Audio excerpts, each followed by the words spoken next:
Um, thanks, Emma. Just trying to Oh, set up. I Are you think going I to do just, a time lapse of because your of the sketchbook? delay, I think I have sent off my little spiel to my son onto the interweb. Excellent. Okay, all right.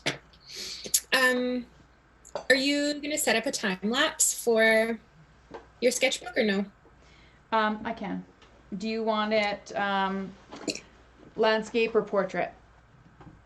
Mine is portrait, but that's just because that's how my phone can be supported against the tub that's holding up my laptop. Okay. It's Um, very professional over here. how do I do this? Oh, right. I just have to squeeze it. Now everybody will know all my technical tricks since we're streaming this on how I. Oh, okay. Try to I do would love to send you a picture of my technical tricks, that. but I can't because the device that I would take that picture with Yeah. is currently propped precariously against a tub. Goodness. That's okay. Whatever works, really. Yeah, I'm Um, excited for this project. me too. What brush am I gonna use? You know what? As I was getting my stuff out, realized I had everything except for a paintbrush, so I just reached for the closest one. And was it a feather? It's, yeah. And I'm feeling it. Excellent. Well, mind you, initially I thought I was going to work with something. I think I want a flat one, but I just don't know if I have one in here. I've Yeah. got my little one from IKEA. I'm not sure. I'm pretty sure that's the one I used baby oil on last week. Oh yes. And are you gonna tell everybody what you walked downstairs to today? What did I walk downstairs The to lovely today? smell of Oh, baby yeah. oil. I was like, did one of the girls do something bad? Like, did I tell you something Millie ate and I already forgot about it? No. And just to let everybody know, Millie is a dog, not Millie? a Yeah. girl like a Not a toddler, small not a person. child or something. No. She behaves like one. Yeah, so last week I spilt my little container of baby oil that I was using on this guy because Yeah. I worked with oil pastels and baby oil, Mm-hmm. and it just kind of absorbed into the canvas drop cloth that's covering my desk. And today I came downstairs and it smelled heavenly. I didn't know I liked the smell of baby oil. Like, I had no I idea. really like it too. It took me a second to figure out what it was, but yeah, that Yeah. was a nice treat. Yeah. I wonder if you could What are use you working baby with over oil. there, Daphne? Oh, For I don't anybody know. who wants to work along with us. I've got two paintbrushes out. I have been realizing that I need to invest in a smaller um, round brushes. Yeah. Yes, because I've been wanting to use them more and realizing that I don't have any that aren't like all decrepit. What was I using Mm. today? This is Which what I sometimes was. looks nice, This but is it what I gets to was using for. Probably you can see it better against my shirt, Mhm. or yeah, let's put it up against here. But like, do you see how oh, decrepit that thing is? Yes, and I love how much paint you have on your tablet case. It makes me Yeah. feel better about my phone, which, like, I've just got a little bit, and I'm starting to get some green up by the lens too. Most of it Yeah. came off actually. Oh goodness. Yeah, it's kind of creepy. Oh, I'm rubbing my hands all over it and it's covered in paint. That I can't help it. Like when you go into a paintbrush store, like an art supply store, don't you just want to like rub it? Oh. Okay. Well, It's art. 8:01. Yeah, I was just gonna say, are you ready? I'm ready. Are you ready? I'm ready. Let's do it.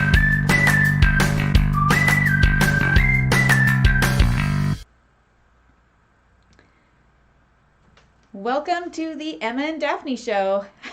I'm Daphne. I'm a professional artist and art instructor. And I am Emma Wales. Same. I also make and teach all of the art. Yes. Oh, I like that one. Can you do a different one every single time? I would like Glad. that. Yeah. No problem. Make and Excellent. teach all the art. Done. All right. Now Next you. week it'll be in French, probably. Ooh. Yes, Maybe. if you don't know, Emma speaks French quite well. So if you're looking for school programs in French Oh, in yes. Edmonton, Hit not that up. I'm allowed in schools right now. Kids aren't even allowed in schools right now. No, The current. but tell everybody your big accomplishment Ah, today.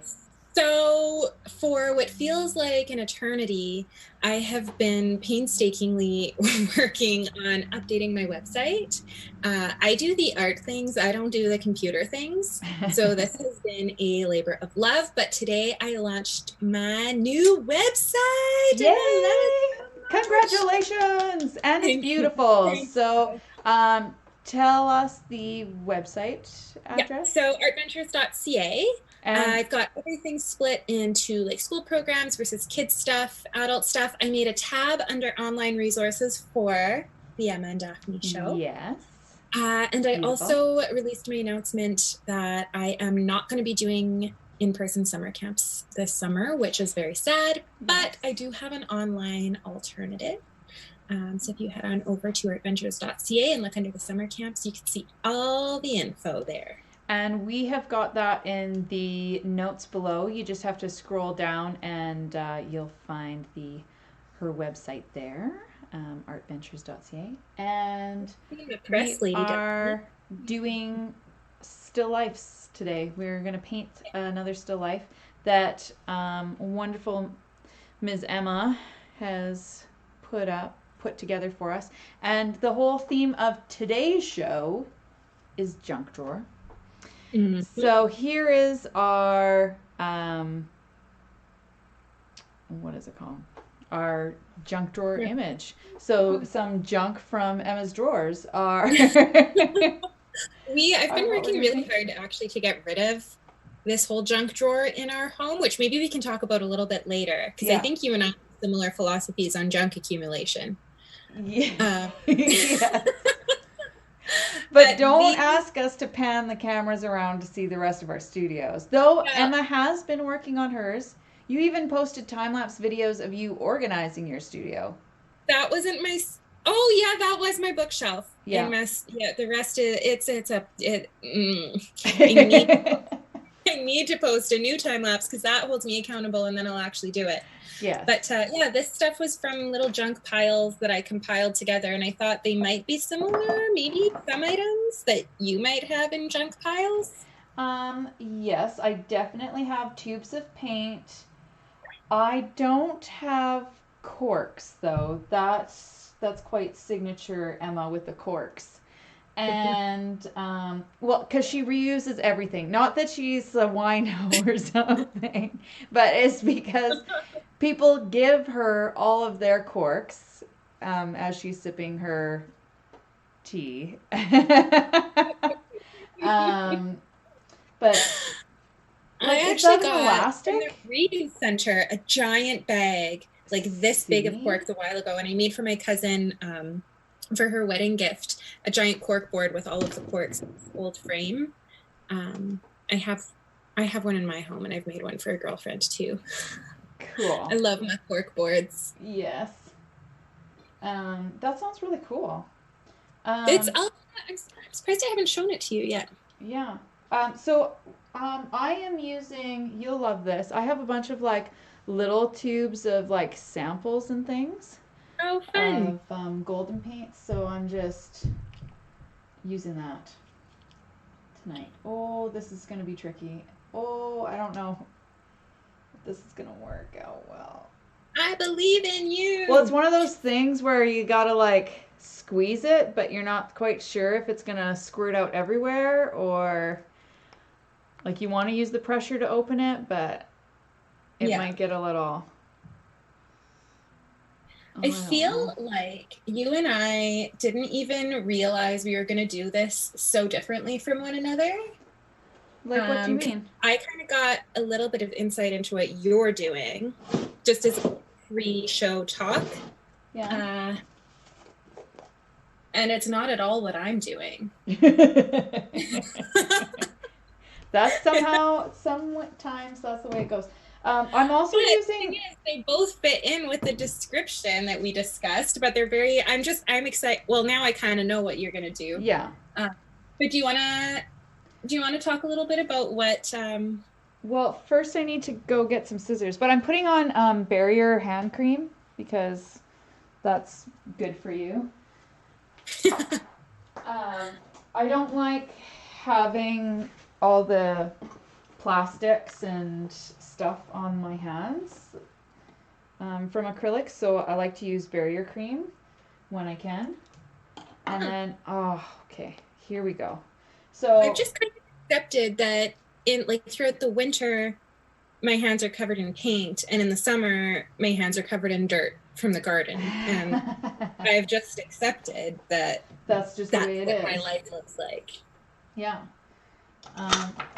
So what I am doing with today's project is I'm starting off with just black and white, and I'm creating why is this turned around? That doesn't make any sense. There we go.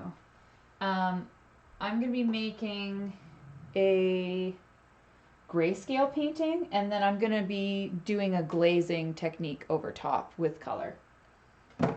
So that's what I'm up to. And what are you up to, Emma?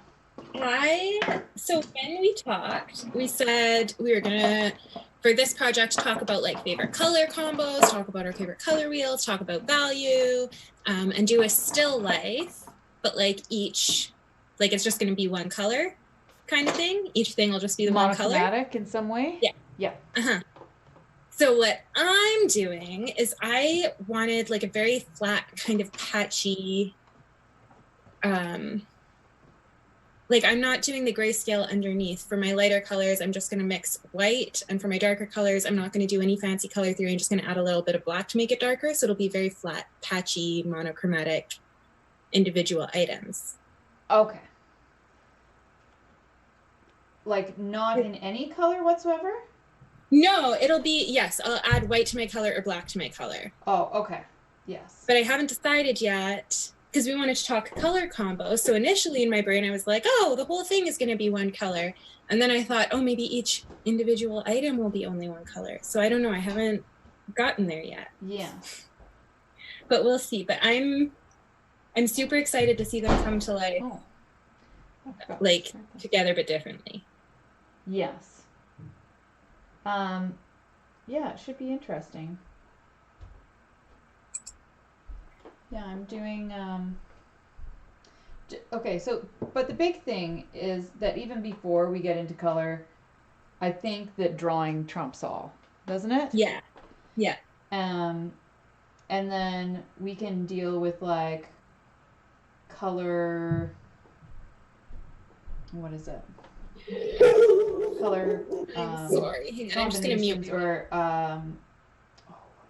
compositions in color, that's what I mean to say. Because like you can have a bunch of different colors, and if they're put in the right spots and like with the right combinations, then they can create their own composition, as in like the splotches and stuff like that, if you like collage it, if it's abstract. You know what I'm saying? Yeah. Yes. Okay. Sorry, I'm gonna mute and unmute my mic sporadically because Coco is being very vocal right now. Oh. Is she feeling yep, some stuff like spring fever or something, or she just wants to get out? Yeah, well, the boys just went to play basketball, and I think they're just getting home. Oh. And he wants in on the excitement. Right. Yeah. I'm just gonna throw this on mute for a couple more minutes. So, it is now turned into the Daphne Show, and we'll just watch Emma because that's more fun. So let's just talk all about Emma and say a bunch of things about Emma while she is muted and can't talk back. Hang on, the boys are here. I'm just gonna go get them to settle the girls down. I'm so sorry. Yes, so it's okay. I can hold the show all by myself. I'm good. Um, I'm strong like that. Um, so, anyways, I am just like working on the tonal value scale of all of this still life that we're working on. And I really want to get down some of the shadows. So I feel like I might be like sitting in the way of the actual work. So there, if you can see that a little bit better. There we go. Oh, And then, nice. yeah, thank you. Um, I held down the show all by myself, Emma. I could hear you. I just It was. It didn't. Nothing happened while you were gone. well, no, I feel like you're really great at dropping nuggets about your process as you go. Um, I think we both are pretty good. We're a pretty good team, Emma. I like to think so. Yeah. Um, are you working with white and black right now, or just black? Just black at the moment. So I don't know how that's gonna keep going. But what's your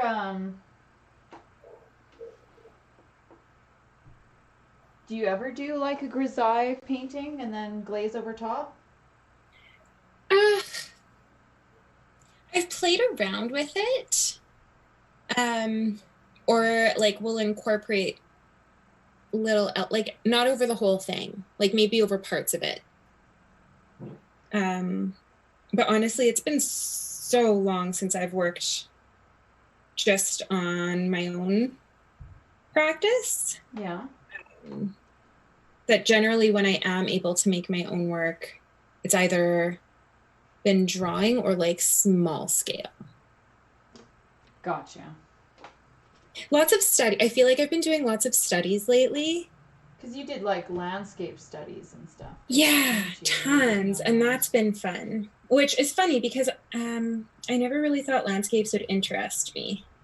Ah, yeah. Because I love, like, nothing, I don't know, nothing compares to like actual nature, I feel like. And every time I see, like, I don't know, I just love like the sublime. Yeah. Like the awe of nature? Yes. And like how it's expansive? I'm sorry, my brain is on still life, and so my words for landscape are not coming to me. But like the way it like swallows you up and you're just like teeny weeny and it's like a great big giant hug. Yeah. And I feel like the only time I've gotten, not the only time, the most memorable time I've gotten that same sensation from artwork is Monet's lilies in l'orangerie that like wrap around you. Right. It's because typically if you're looking at a painting, it's flat and in front of you. Yes. And you lose that like sensation of being cradled by nature. And that's what I love most about nature. So a flat painting of it has never like done it justice to me. I hear ya. Yeah, I don't know. I got really into plein air painting for a bit there, and I do really love it. And it's more so you just have to plan ahead, and you really have to commit to it. So it can't. It's not a great like spur of the moment type of thing. Not that that's what I'm all about. It's just that.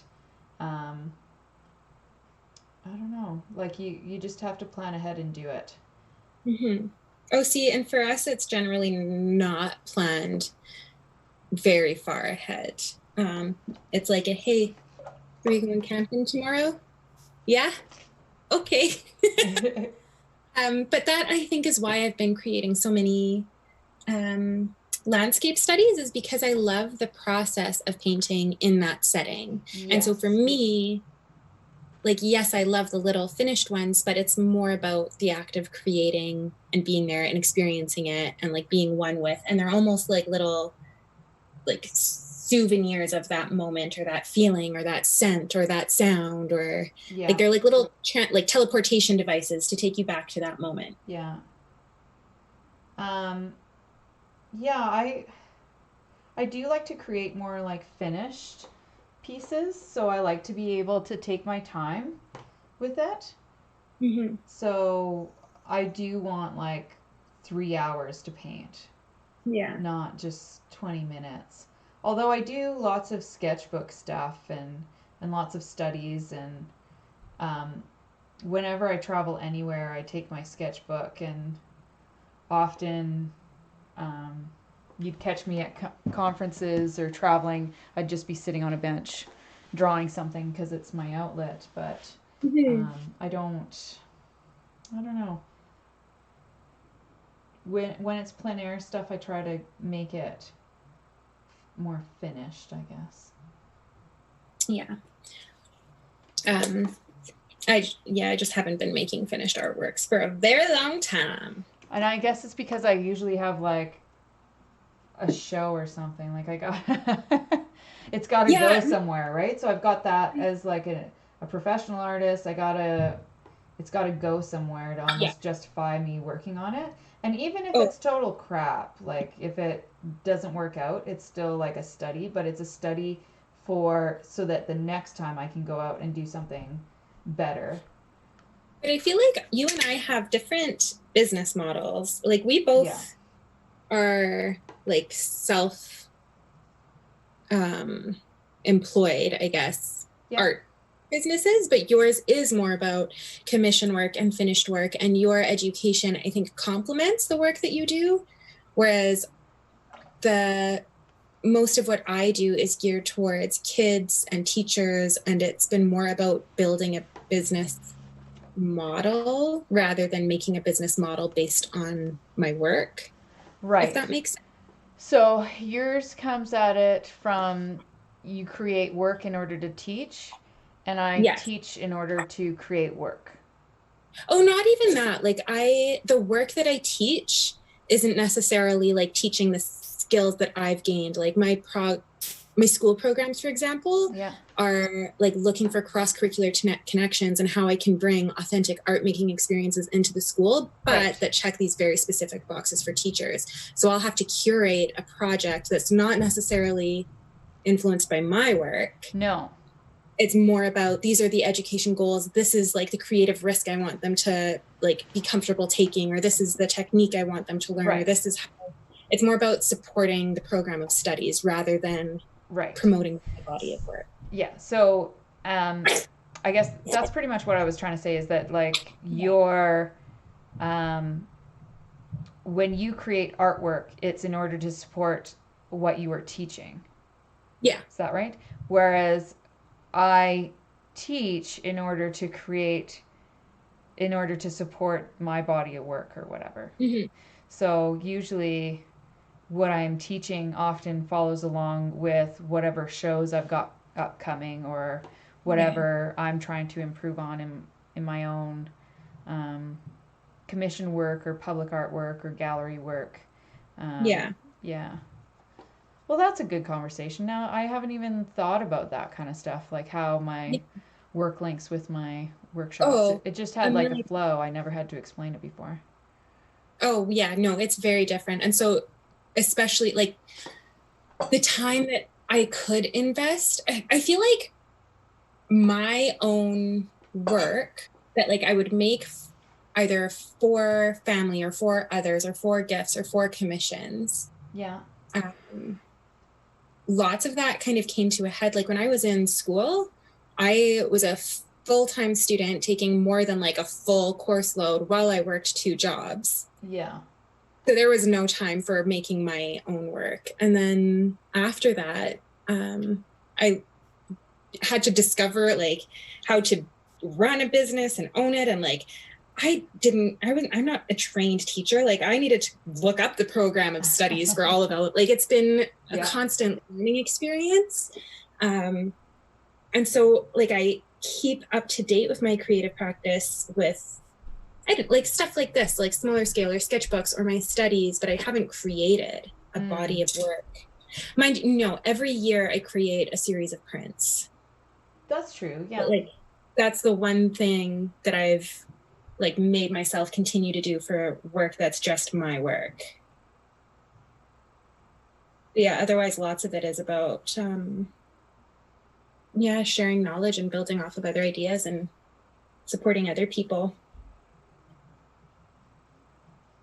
I love that your classes all support what you're doing, like in your own practice. Yeah, and I like that I can share the stuff that I'm really good at because like I've studied it for like 20 years. And so to keep that knowledge just to myself without sharing it seems ridiculous. Like, Selfish, really. well, I'm yeah, kidding. like if that, like it would serve more people because I've Yeah. been piecing together all of this different information and then to have it just for my own brain, that's ridiculous. So I have, like, my brain is kind of like a representational drawing and painting manual up there. It's I wish I had a little bit more to it up there, but that's pretty much my focus. So I love that I can share that with people and hopefully inspire people, teach people. But one of my favorite things to teach people out of all of that is just how to how to see things. Yeah. So when people start to see things in a new way, that's my favorite Yeah. thing to do. I adore that as well. And especially when they like come back to class or you see them again and they're like so excited to see you because they want to tell you about the new things that they learned just from taking what you've said during a class and them applying it to their like daily life.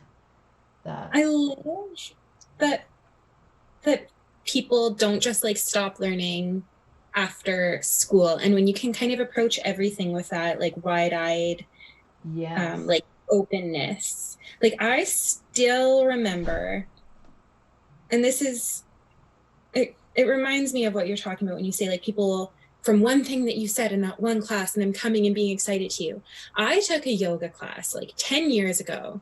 I can't remember who the instructor was, but I remember so clearly I was ready to swear under my breath. Like this was a hot yoga, one of my first times. It was horrible. I hadn't gotten the whole breathing thing down. So like, it wasn't good. But the instructor said, you can do anything for 2 breaths, like just 2 more breaths. You can do anything for 2 breaths. And I can't tell you how many situations I've been in where I've just had to say like, you can do anything, and not just physical exercise, like sometimes mentally taxing, if you're just like emotionally exhausted, or if you just need to get through this like one more thing. Yeah. Just breaking it down and being like, no, like you can get through anything for 2 breaths. And then that whole, one foot in front of the other mentality. And well, I think I may have to use that one for upcoming stuff. So thank you. It was so good. And honestly, this, I say 10 years ago, it's probably closer to 15 now. Because I remember relying on that one while I was backpacking. There were some stories and some WTF moments. And yeah, you can do anything for 2 breaths. Yes. It's funny how, and I'm sure they didn't realize that that was going to be so impactful. So it's nice when you have those little nuggets or insights or just ways of thinking that you can share with your students that really carry an impact. Well, and that's the other thing is that you never really know what is going to really impact them and what isn't. And I'm always fascinated to hear what does. Mm-hmm. I really love too, like you continue to look for opportunities to grow and learn. Yeah. Like even though you are like incredibly talented and accomplished and learned and blah, blah, blah, like you're an expert in your field, and yet you continue to go out and find other experts to learn from. Oh, yeah. Like that's what I love about art is that Yeah. you're never going to learn it, everything there is to know about it. So that's what I love about it is that there's no ceiling there for learning the amount that you can learn or what you can learn. And so there's always like pushing things and experimenting, and so I love that part. Okay, so here's my, of course, I just picked the paint. Of course you did. I can't get over that nail polish bottle. I'm loving it. Thanks. Yeah. It's just a quick, like, I feel like all of these things that we do are just like little sketches and Hmm. little opportunities to practice looking, right? So, I'm um, just playing around with filling in a couple highlights. I'm going to go and do some shadows later. Yeah, it's all like a little exploration or room to grow or play or stay yeah. sharp, make mistakes. Yes. Definitely not done, that's for sure.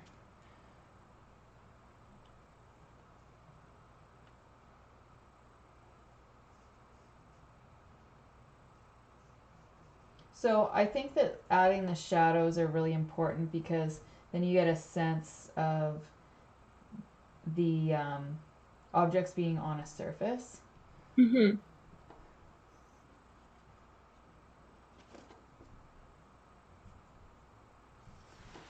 And then I'm just going to wait for it to dry. And then I've got some different paints here. I have this little tube of phthalo blue. Um, Ooh. and I have brought out, so an acrylic glazing liquid.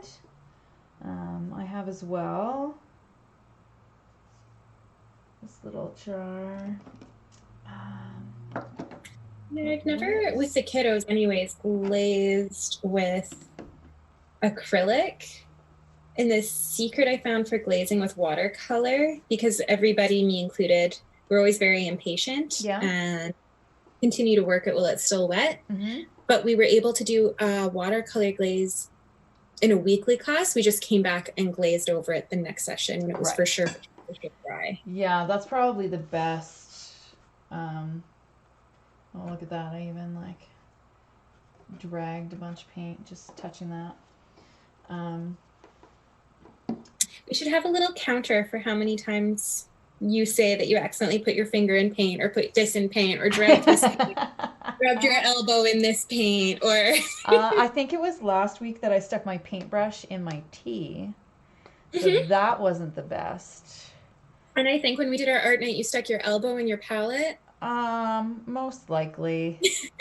That's why I have to wear like complete paint clothes. And then Yeah. like I feel that maybe the barrier cream just on my hands isn't good enough. I should probably do it up my arms as well. Whole body, Yeah, face. exactly.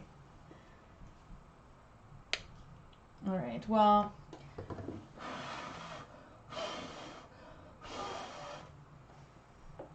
So one of the things I know that you wanted to touch on was favorite color combos. oh yeah. Well, okay. Color is so fascinating. So what is your favorite color combination to make like a black? Oh, I thought we were going to talk about like colors together. Black, you have changed my life forever with your the blue and the brown. Is it ultramarine and burnt umber? Yes. That's obviously my favorite now that you showed it to me. Like, is there even any other way? Okay, can I rant about why that's my favorite color combination to make black? Okay. This would have been a better time for Coco to bark so I could just hit mute. Oh, okay. Well, show. Let's turn it on to the Daphne and how she loves color show. So the ultramarine blue and burnt umber is my favorite combination for making black because you can, especially for teaching, is because you just need, the ratio is 1:1. So half of it being ultramarine blue, half of it being burnt umber will make a amazing black. And then if you need it to be a little bit cooler, you just add a little bit more blue. If you need it to be warmer, you add a little bit more brown. So you get to also control the temperature of this dark black. And it is just fantastic and amazing. And then you don't get these like weird holes, I guess, in your painting. So sometimes if you're using just black straight out of the tube, an ivory or a Mars or something, it might look, because the paint is so much different than everything else around it, and you don't really, I wouldn't darken colors with a black. Like, I guess there's always a exception to the rule, but for the most part you would use a complementary color or something like that, right? Yeah. And then so that you still have like some really vivacious colors and it feels more realistic, I guess. Yeah. Or it feels really flat when you darken it with black paint. yes, yeah, and things can get muddied real fast with black paint, and anytime that you mix colors together, they don't always react the same way to each other. So sometimes if you mix a yellow with a black, it might turn green on you. So yes. So anyways, I just love the way that it combines together. It dries fast. It like whether you're using acrylic or oil, like it dries really fast, that combination. Even in oil? Yeah. Oh, I didn't know that.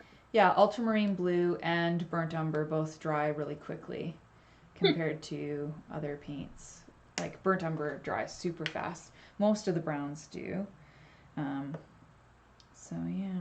Anyways, that is my spiel about burnt umber and ultramarine blue. And they also, like, if you're painting eggs or something, use a burnt sienna and an ultramarine blue and white, and you can paint eggs like nobody's business with just those three colors. And I've even done portraits where I just use those three: white, burnt sienna, and ultramarine blue. And you can, it looks like there's so many different colors happening in the face, but it's only those three. And it's how you play with the warm and the cool off each other, and where you place it, and the light and the dark. And anyways, that is my favorite teaching project, and it usually helps to blow people's minds, which I also love to do. No, let me blow your mind. Yeah. Daphne's theme song. Yes. Okay, so hopefully, yeah, that's pretty much dry. So that rant helped. So I've got some glazing medium here, and then I've got quinacridone magenta, magenta, which is like this pink color. Oh, I was going to use blue. Well, I'm going to use this color for the paint tube here. And I'm just going to glaze over top of it. So it's dry, which is important for when you're glazing. And you also want to pick colors to glaze with that are transparent. You don't want to pick opaque colors, because then it kind of defeats the purpose of the glazing.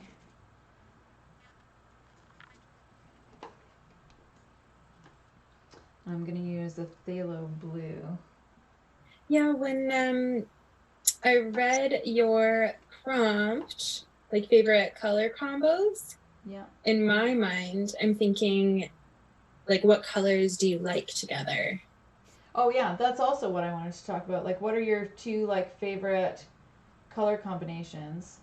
I love, well, here's the thing. I love, like, in terms of like complementary colors, I love purple and yellow together.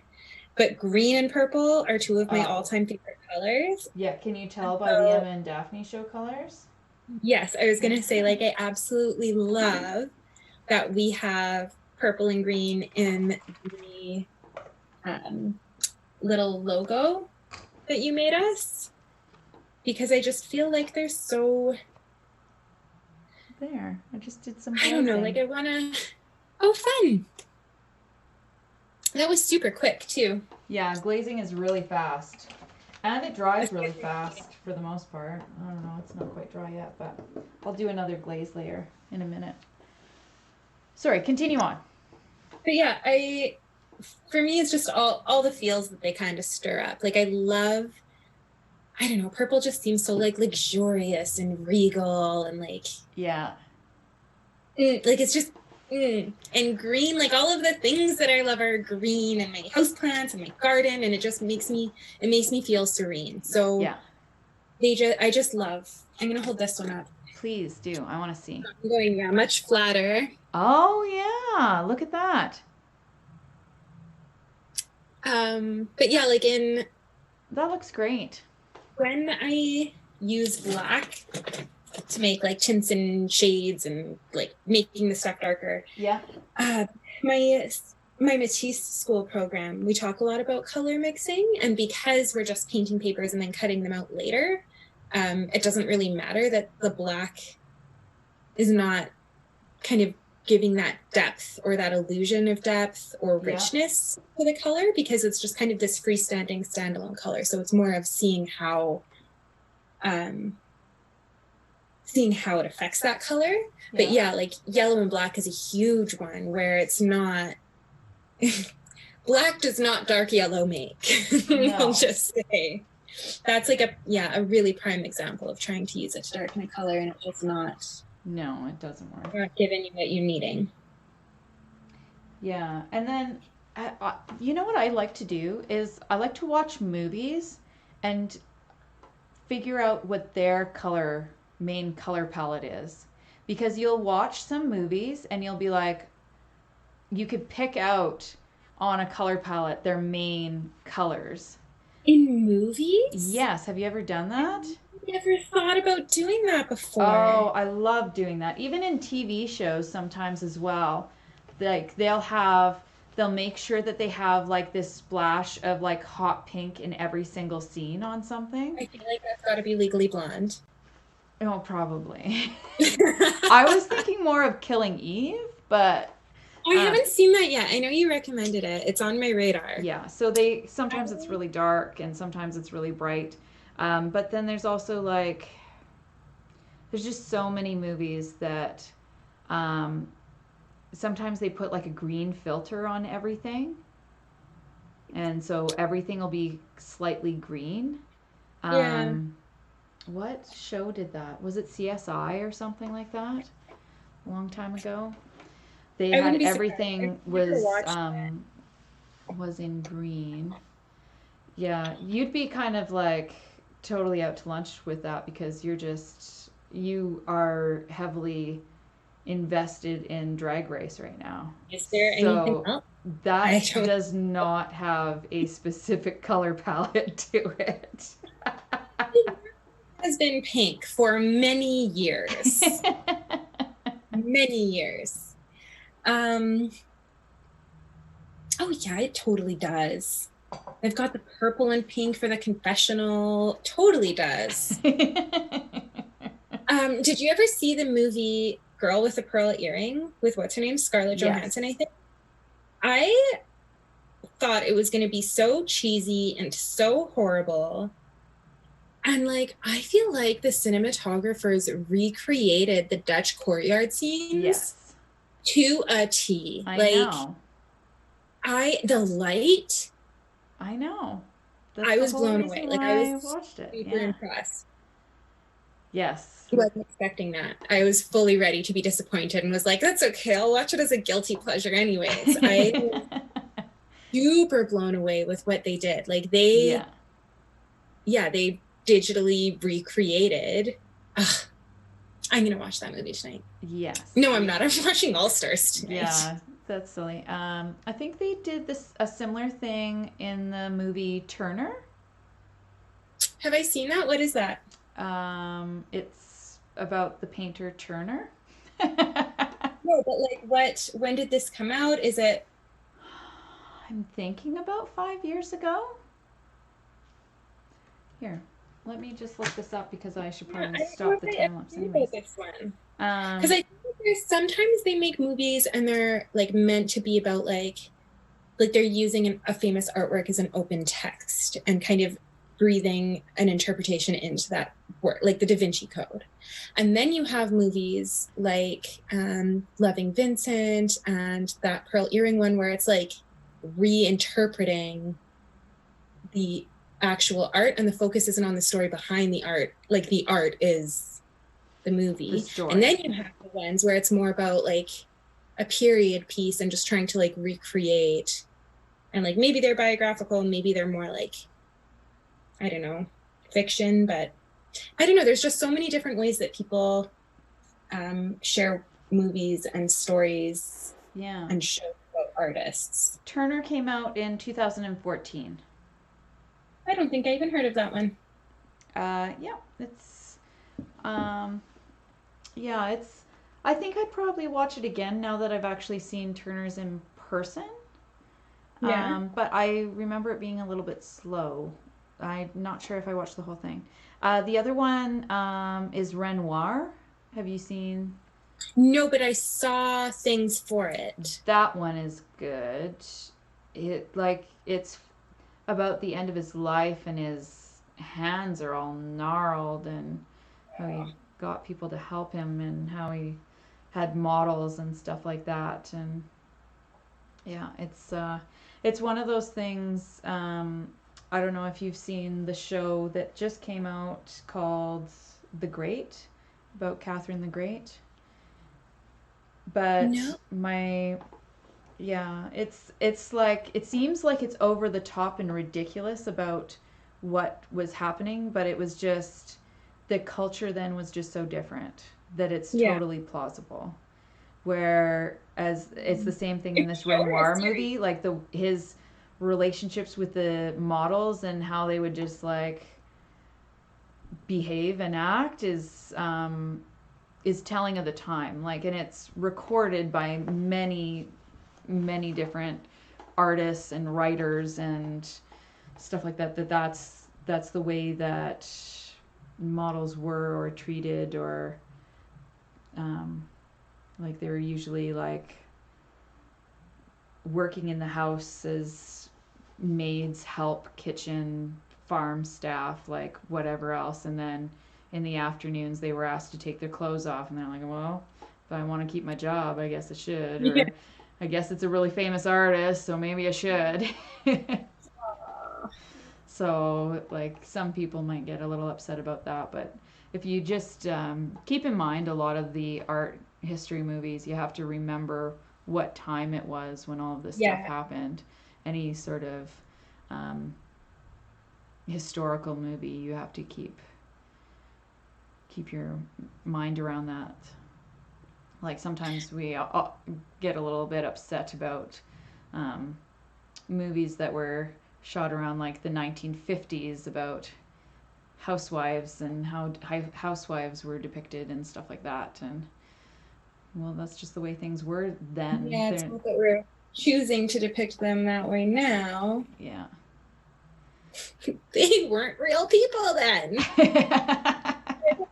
Penny, I shouldn't laugh. But no, you're right. Like, remember that when we're watching something that's in a time or a place other than what we know, you need to take that in mind. Yeah. As you're watching it. But we were also going to talk, let's just like segue sideways. We were going to talk about like color theory, and I want to sneak this in before the show is over. I want to know what your favorite color wheel is. Whenever I'm doing color, we always make one. So I am partial. I think there's I'm bad at the names. Like there's one that has 7 colors. I think there's one with 14. You can talk about like the light primaries versus the real primaries. Yeah. Or not real, like the paint, like the art ones. Yeah. So we always do red, yellow, blue because I don't have the technology to be mixing with light and I don't do digital stuff. So I never touched on that. And I'll always have the kids make their own. So actually, usually when we do it, I get them to do a triangle with primary colors and then an upside down triangle where we put the secondary colors. Fantastic. So super broken down and simple so that we can talk about complementary colors and we can identify which ones are secondary easily and which ones are primary easily and why. Yeah. Because that's lots of it. Like I think as adults take for granted that like how the color wheel functions. But when you're a kid, you're like, well, why? Like, Yeah. because red and orange look nice together. Like, well, you why? would be surprised. I used to be highly surprised by this, but now I'm not. But children know more about color theory from school than adults do, because adults Really? eventually lose it. And then I ask them, so how do you make orange? Like, what two colors will make orange? And I would say that half, maybe even more than half, the people who are entering art classes don't know. Like, if they're entering a beginner art class and they're an adult, they usually don't know how to mix colors. Yeah, because you stop having to take art by grade 6. If you want in junior high and high school, you can take it as an option. But there's a good chance that people taking art classes and adults haven't mixed paint. Exactly. Well, yeah, that makes sense. Yeah, so that always surprised me, but now I'm used to it. So Yeah. I don't, my jaw doesn't drop anymore in a But class. as adults, even if you don't still have that knowledge, you have the knowledge of how to read those graphs, and like you can look at it and it makes sense, and you can see why colors are placed the way they are. Yes. Whereas for kids, if you gave them a color wheel but didn't explain to them about mixing colors, like that wouldn't make sense because their brains don't digest information that same way. And they always do better when they can do hands-on stuff where they do it themselves, right? Yeah. Whereas I think that class, what was I, in grade 1 or something when we did that? Like, that blew my mind and was my favorite. Like, yeah, in kindergarten you learn yeah, color. It's part of the science curriculum. there you go. So when I was in kindergarten, it blew my mind and I loved it. And from then on, I always loved it. Like, just how things would shift and change, and looking at how white is never white. It's always a bunch of different colors, and how light reflects off of things. So I love that. My current favorite color wheel, because I am a nerd with a capital N when it comes to art and color theory, is the Munsell color sphere. Which one is that? So basically, it's a 3-dimensional color wheel. And I know that you can make up every single color that you can see with, I think it's 11 tubes of different brands of oil paint. Make up every color you could possibly see. So anyways, this chart includes every color that people can possibly see registered. And then, so it has your like typical red, yellow, blue, everything in between. Yeah. But then it is a round ball, so it gets lighter and darker on either end. But then it also gets, you mix the complementary colors with it as well. So you also get the like, the shade of it as well. So it's like this big sphere, and it's very wonderful. So how is it a physical thing or like a digital thing? Like what? You can look it up. You can look up diagrams on the internet for it. Munsell color theory. Munsell. And there's a group of artists and scientists and stuff like that that create this. And you can get a Munsell color theory book with specific precise color swatches in it that cost like over $1,000 US for this book. And I went to a course taught by Graydon Parrish about it, and it was fantastic. Just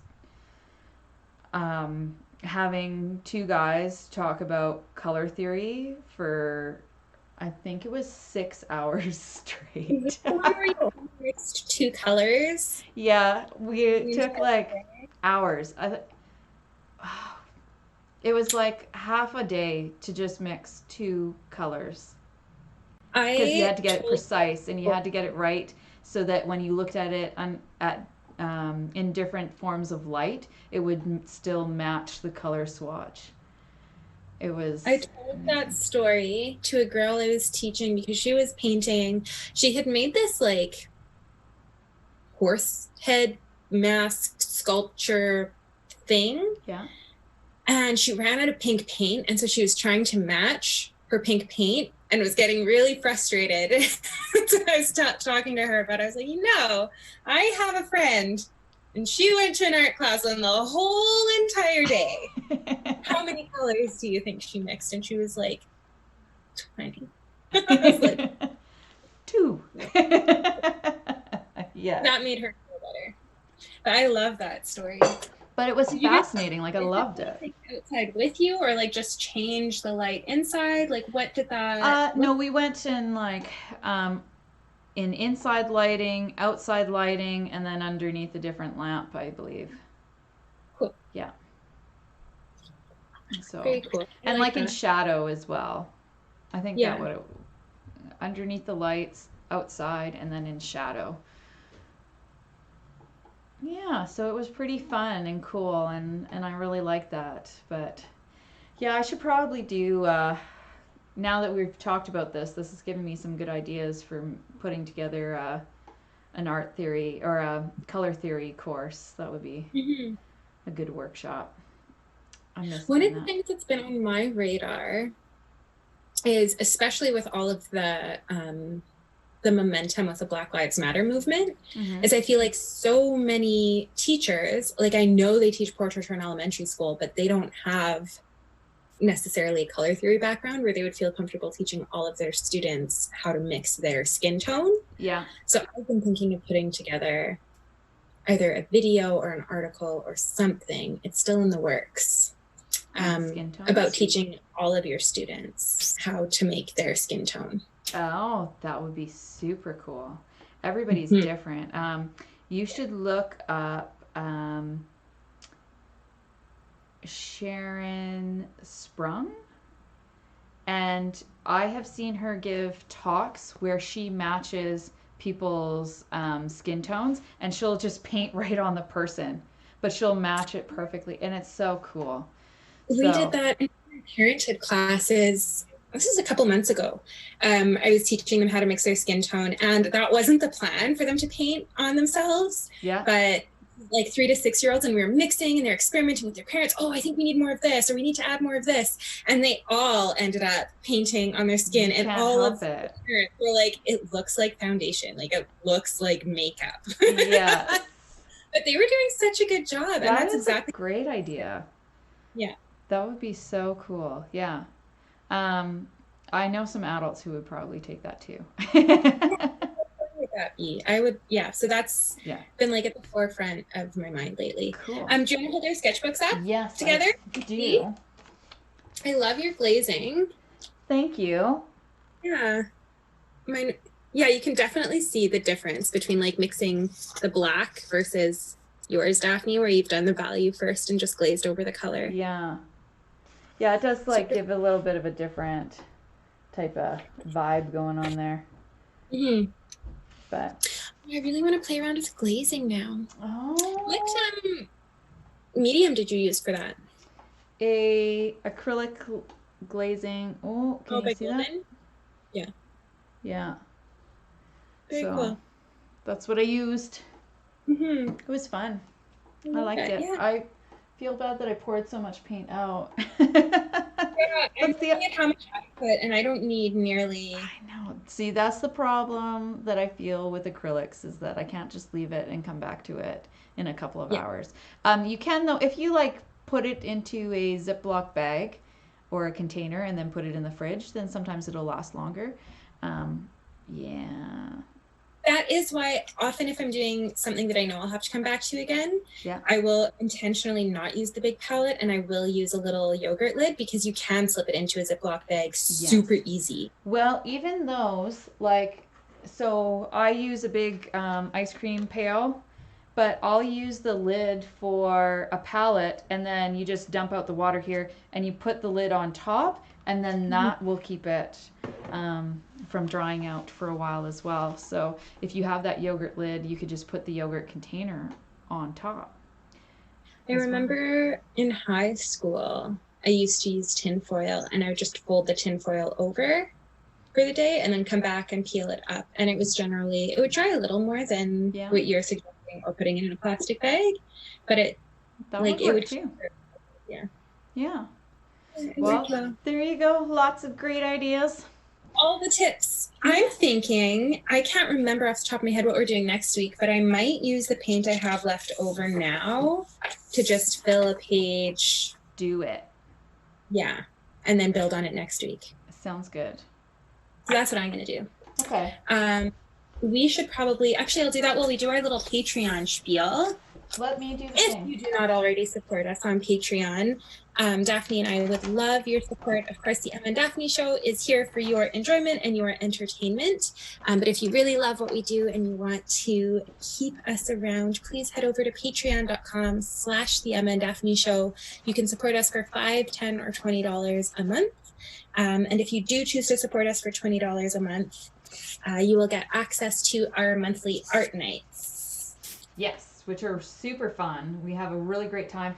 And the art nights are a wonderful edited, basically like paint night type of thing. So we're going to be using acrylic paint for this next one. Our previous one is done in acrylic as well. And it's lots of fun. What else could I say about it? It's essentially we team teach. So instead of Daphne and I just talking and art making along the way, we walk you through making your own projects step by step, and share all sorts of insight and tips and tricks for how to use or store your materials, how to tidy them. Yeah, and just even like painting techniques on how to use your brush, or how to mix colors. So it's fun. Is there anything else you want to add, Daphne, before we take off? Are we racing? How much of your have done? I feel like it. Okay, let's race. Quickly. So yes, thank you for tuning in. Please let us know. We did switch to Monday nights to make your Fridays more enjoyable. You can always watch on Friday still if you want, but it's our hope that you are out enjoying some weather and possibly the company of loved ones. But we'd love to hear your thoughts about our date change. Yeah. Oh, I think you're going to beat me. I did. There you go. A big pile of mess. Yours is all like uniform and stuff. Mine's all sketchy. I used a very like dead and scratchy brush. Let's see. Oh, I clipped onto this board. I keep forgetting it's there. There you go. So we'll see what happens with that. Yeah, we'll let it dry for today and see what happens next week. Thanks for joining us this week, though. I had lots of fun. So did Emma. If you want to go below and check out our websites, Emma's new website is on there, and our social media. Follow us individually or our show, the Emma and Daphne Show, and we will see you next week. Be creative. Bye, everybody.